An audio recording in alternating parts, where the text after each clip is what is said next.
Assalamualaikum warahmatullahi wabarakatuh. Perkenalkan, nama saya Alifia Julpiana Nugraha dari Prodi Ilmu Al-Quran dan Tafsir semester 3. Video ini dibuat untuk memenuhi tugas mata kuliah Tafsir Akidah, dan video ini dibuat untuk merespon atau menanggapi terhadap sebuah berita tentang penyimpangan akidah yang terjadi di zaman ini. Jika kita membahas tentang kesesatan akidah, apakah kalian tahu sekte Syiah? Bagaimana kesesatan akidah Syiah? Di sini saya akan mengomentari bagaimana kesesatan akidah Syiah. Siapakah orang-orang Syiah itu?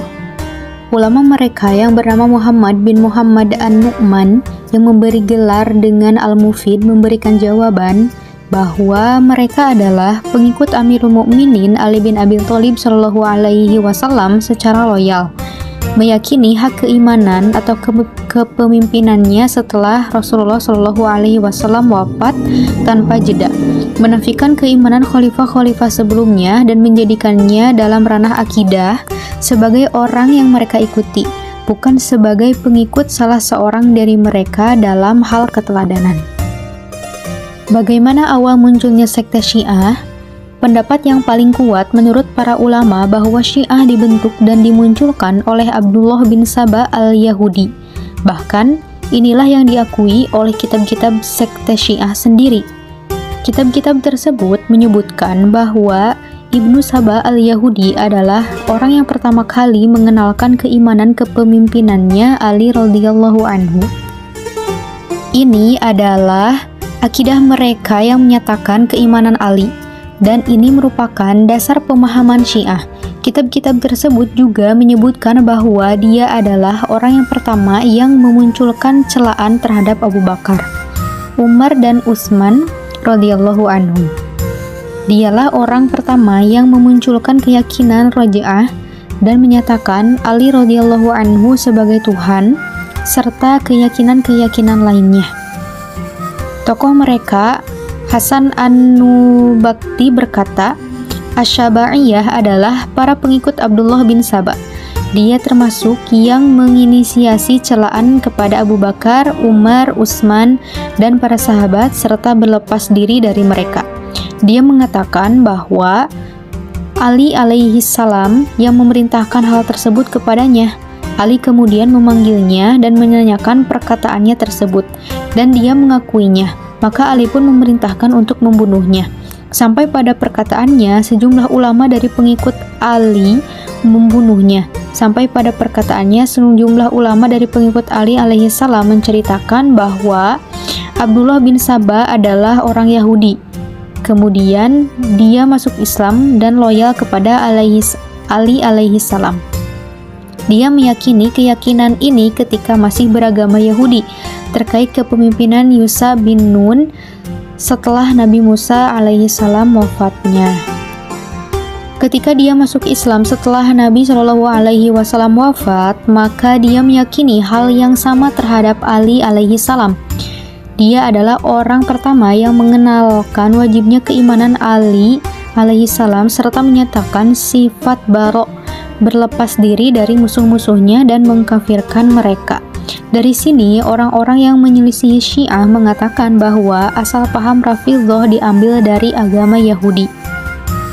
Kemudian, guru para ulama sekte Syiah, Sa'ad al-Qummi, menyebutkan sikap Ibnu Saba al-Yahudi ketika sampai kepadanya berita kematian Ali radhiyallahu anhu, yaitu dia meyakininya belum mati. Dia meyakininya akan kembali dan kemudian bersikap ghulu atau berlebihan kepadanya.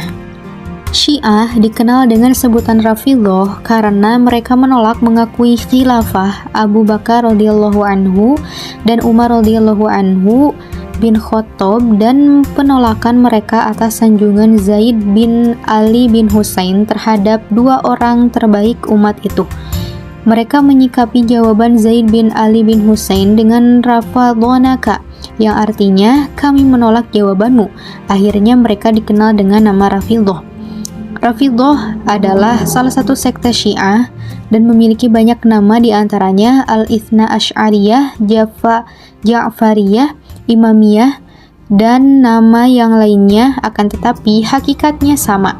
Apabila pada zaman ini disebutkan kata Syiah secara mutlak, maka tidak lain yang dimaksudkan adalah Rafidhah. Rafidhah memiliki keyakinan-keyakinan yang sangat bertentangan dengan Islam yang mereka jadikan sebagai dasar agama mereka. Di antara kerusakan keyakinan mereka adalah Al-Quran yang dijamin keutuhan dan keasliannya oleh Allah Azza wa Jalla telah banyak berkurang dan mengalami banyak perubahan.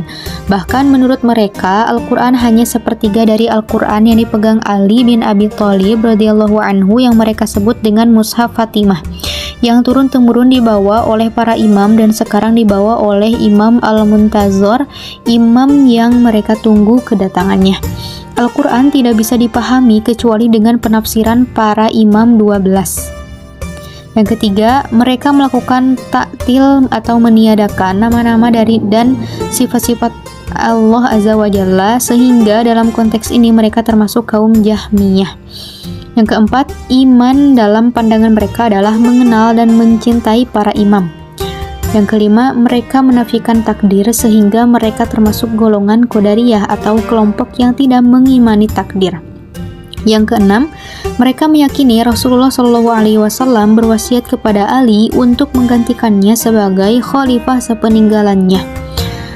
Yang ketujuh, pengkafiran terhadap para sahabat Nabi dan keyakinan bahwa para sahabat Nabi telah murtad kecuali hanya beberapa orang saja dari mereka. Tentang keyakinan ini, Imam Abu Zur'ah rahimahullah berkomentar untuk mendudukan tujuan utama yang mereka bidik melalui pengkafiran umum terhadap sahabat Nabi radhiyallahu anhu. Sesungguhnya tujuan mereka mencela para sahabat radhiyallahu anhu adalah untuk mendongkel Al-Quran dan As-Sunnah. Kalau pembawa dan penyampai agama ini adalah orang-orang yang murtad, bagaimana kita menerima apa yang mereka sampaikan? Inilah tujuan mereka. Para imam 12 mendapatkan wahyu dari Allah Azza wa Jalla sehingga kaum Syiah mendefinisikan sunnah dengan istilah segala yang berasal dari orang masyum, yaitu yang terjaga dari dosa dan kesalahan baik berupa perkataan, perbuatan. Para imam 12 mendapatkan wahyu dari Allah Azza wa Jalla sehingga kaum Syiah mendefinisikan sunnah dengan istilah segala yang berasal dari masyum, yaitu yang terjaga dari dosa dan kesalahan baik berupa perkataan, perbuatan, ataupun takrir atau pembenaran. Menurut mereka, hanya Ali bin Abi Thalib yang menguasai sunnah-sunnah Rasul.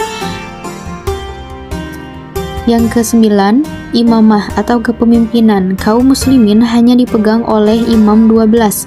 Mereka mencela dan tidak mengakui khilafah Abu Bakar radhiyallahu anhu dan Umar radhiyallahu anhu.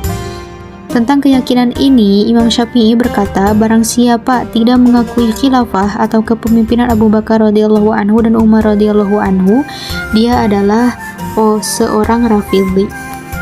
Mereka berkeyakinan bahwa seluruh kebaikan yang dilakukan oleh Ahlus Sunnah akan diberikan untuk Syiah dan dosa-dosa Syiah akan dibebankan kepada Ahlus Sunnah. Ini yang mereka sebut dengan istilah at-tinah. Mereka berkeyakinan orang-orang yang di luar mereka adalah kafir, sama sekali tidak berhak untuk masuk surga. Nah, setelah penyampaian keyakinan Syiah secara global ini, Syekh Dr. Muhammad Musa Al-Nasr Hafizullah mengatakan, setelah pemaparan semua ini, bolehkah kita katakan bahwa Syiah adalah saudara-saudara kita atau mengatakan bahwa mereka adalah ahli tauhid? Mustahil. Kalau keyakinan-keyakinan ini hanya sebuah aliran saja. Akan tetapi, itu merupakan sebuah agama tersendiri atau Syiah. Syiah adalah sebuah agama dan agama Ahlus Sunnah adalah risalah yang dibawa oleh utusan penguasa alam semesta, Muhammad Shallallahu Alaihi Wasallam. Nah, akidah-akidah mereka yang sesat ini tertulis di dalam kitab-kitab para agamawan mereka dan tidak perlu kita nukilkan omongan-omongan mereka karena hanya akan menyisakan dada dan mengeruhkan pikiran.